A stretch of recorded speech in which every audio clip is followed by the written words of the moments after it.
Assalamualaikum warahmatullahi wabarakatuh. Kami dari kelompok 5 izin mempresentasikan mengenai hasil diskusi kami terkait analisis strategi dan rekomendasi di RS Sejahtera.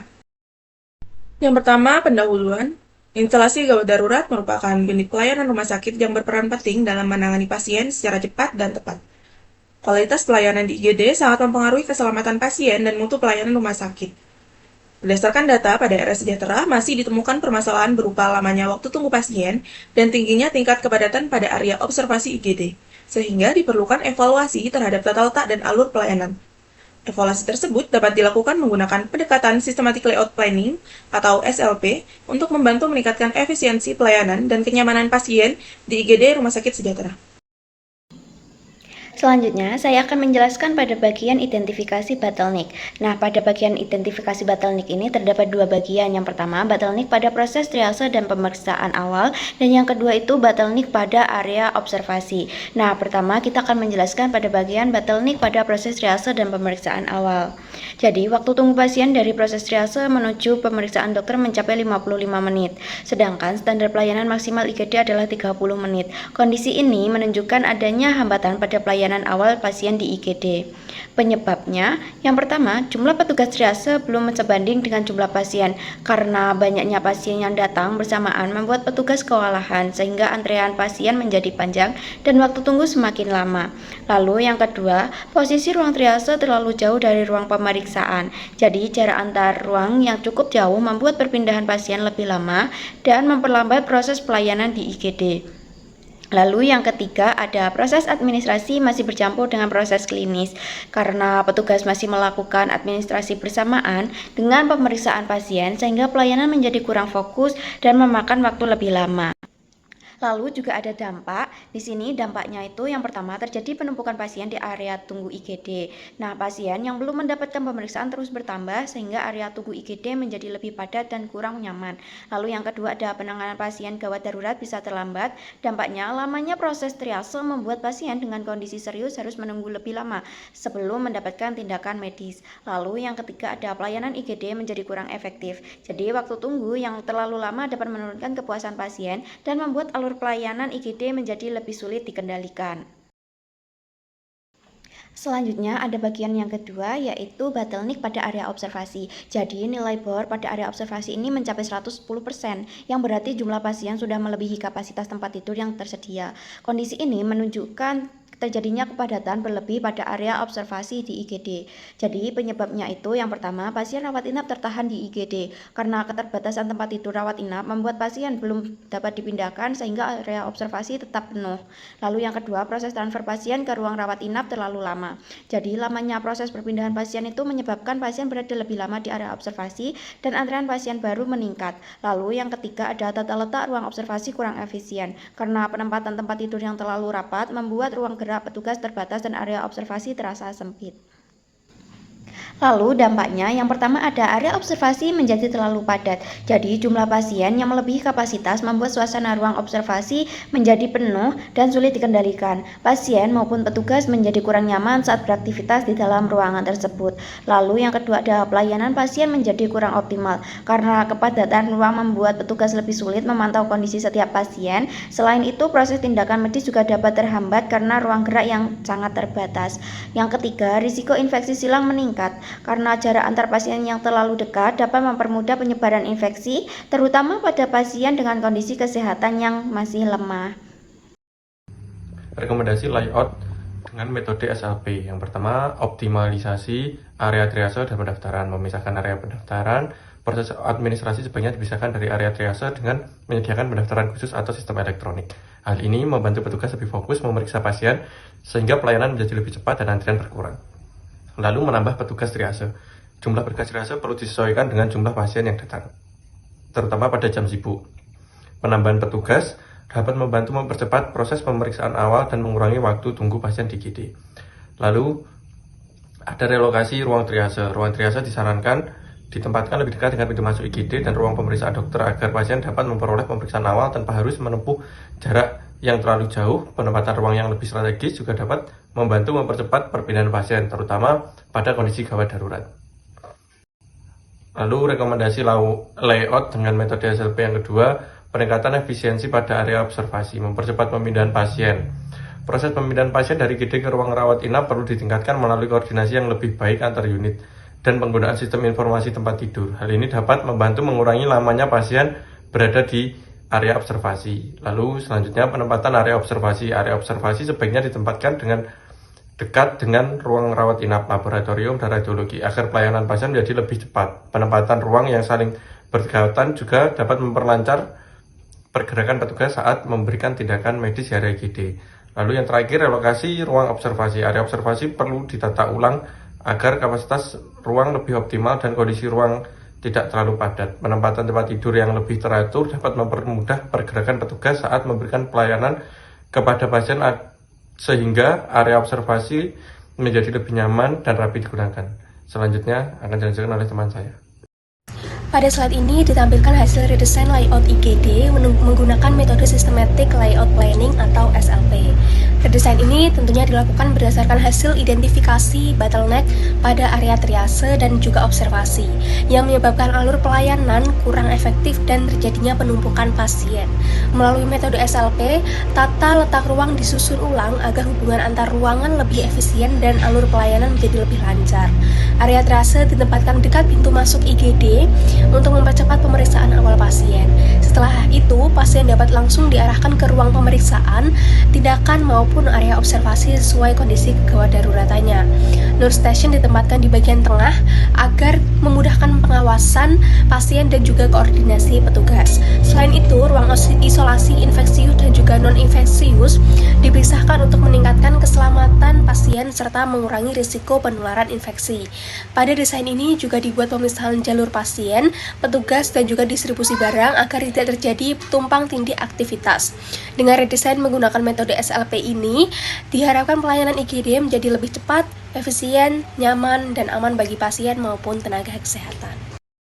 Berikut dasar regulasi yang kami terapkan. Pertama, menurut Permenkes nomor 40 tahun 2022, mengatur tentang persyaratan teknis bangunan, prasarana, dan peralatan kesehatan rumah sakit agar pelayanan berjalan aman, efektif, dan efisien. Regulasi ini menjadi dasar dalam perencanaan tata ruang IGD untuk mendukung keselamatan pasien dan kelancaran pelayanan. Standar yang relevan dalam regulasi ini yakni jarak antar tempat tidur minimal 1,5 meter, kemudian lebar pintu minimal 1,2 meter untuk akses berangkar, dan tata ruang harus memiliki ventilasi dan pencahayaan yang baik, kemudian layout ruang harus mendukung keselamatan pasien dan efisiensi pelayanan. Penerapan pada kasus ini yakni area observasi ditata ulang karena bor mencapai 110%, pengaturan bed disesuaikan agar jarak antar pasien tetap aman, kemudian jalur triase ke ruang pemeriksaan dibuat lebih pendek, dan nurse station ditempatkan dekat area observasi untuk mempercepat respon pelayanan. Menurut SNARS edisi 1.1 menekankan keselamatan pasien, manajemen risiko, dan efektivitas alur pelayanan rumah sakit. Tata ruang pelayanan harus mampu mengurangi risiko penumpukan pasien dan mendukung pelayanan yang aman. Standar yang relevan yakni pasien tidak boleh dirawat di koridor. Kemudian alur pasien harus mendukung keselamatan dan manajemen risiko. Dan yang terakhir, ruang pelayanan harus aman bagi pasien dan petugas. Penerapan pada kasus ini yakni layout baru dibuat untuk mencegah overcrowding di area observasi, kemudian pembagian zona pelayanan dibuat lebih jelas seperti triase, ruang tindakan, dan ruang observasi, kemudian alur pasien dibuat lebih teratur agar tidak terjadi penumpukan, dan area observasi ditempatkan dekat nurse station untuk memudahkan monitoring pasien. Baik, saya akan menjelaskan tentang kesimpulan. Berdasarkan hasil analisis IGD Rumah Sakit Sejahtera masih mengalami hambatan pelayanan pada proses triase dan area observasi, waktu tunggu pasien yang melebihi standar, serta tingginya kepadatan pada area observasi menunjukkan bahwa tata letak ruang dan alur pelayanan belum berjalan secara optimal. Kondisi tersebut dapat menyebabkan antrian pasien semakin meningkat, keterlambatan pelayanan, serta menurunnya kenyamanan pasien maupun petugas kesehatan di IGD. Melalui metode Systematic Layout Planning, dilakukan beberapa rekomendasi perbaikan tata letak ruang seperti mendekatkan ruang triase dengan ruang pemeriksaan, memisahkan area pendaftaran, menata ulang area observasi serta mempercepat proses perpindahan pasien ke ruang rawat inap. Perbaikan ini diharapkan dapat membantu memperlancar alur pelayanan, mengurangi kepadatan pasien, serta meningkatkan kualitas pelayanan IGD agar menjadi lebih cepat, nyaman, aman, dan sesuai standar pelayanan rumah sakit.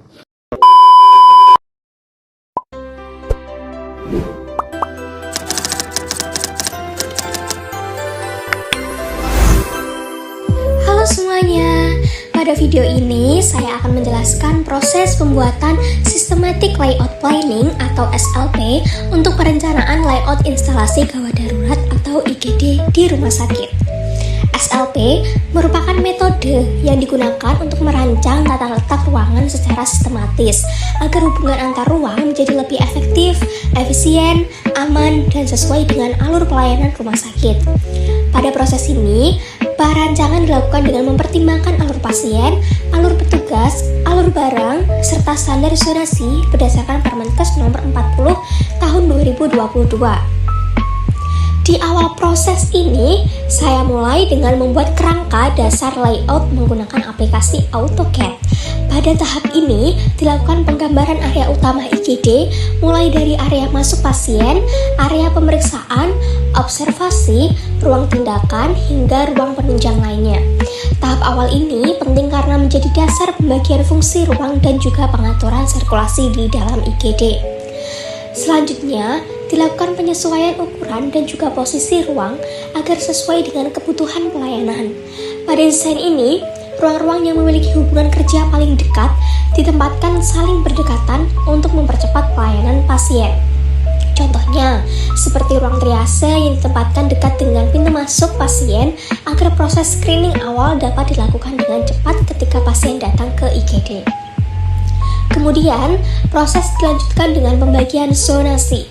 Dalam perencanaan IGD terdapat 3 zona utama, yaitu zona merah, zona kuning, dan juga zona hijau. Zona merah merupakan area dengan risiko tinggi dan digunakan untuk penanganan pasien kritis atau tindakan darurat.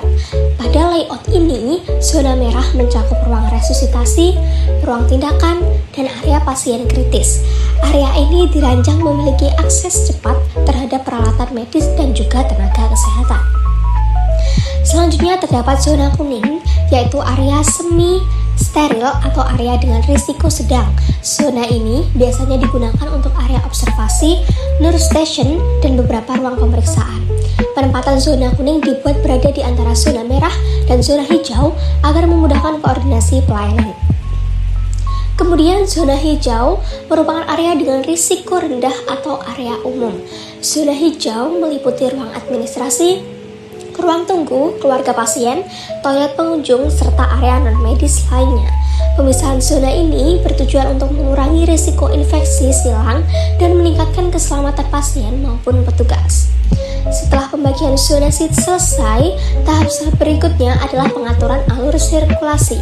Pada video ini terlihat proses pengaturan pembuatan jalur pergerakan menggunakan garis dan juga panah.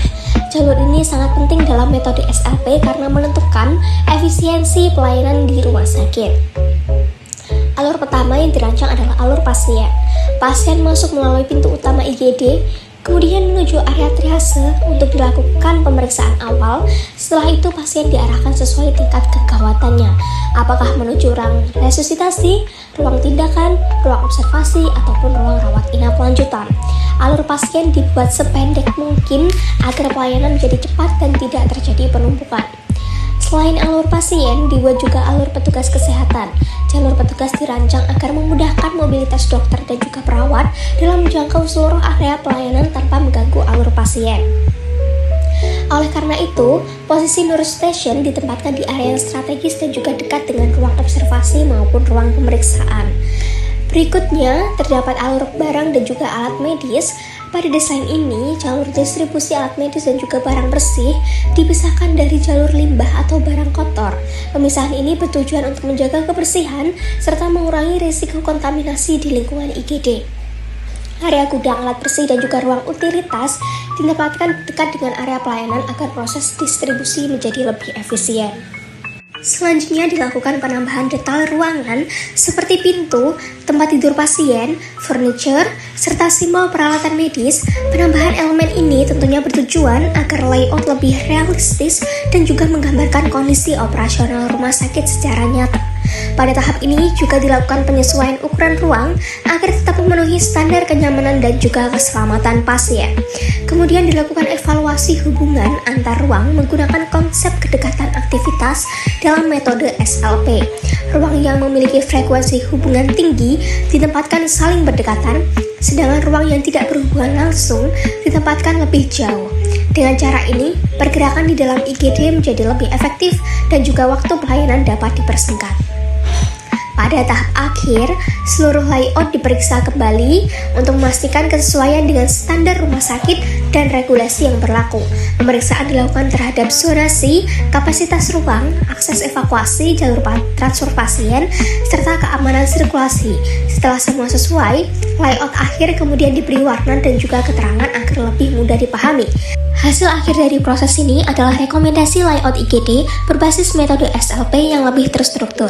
Demikian penjelasan proses pembuatan SLP pada video ini. Terima kasih.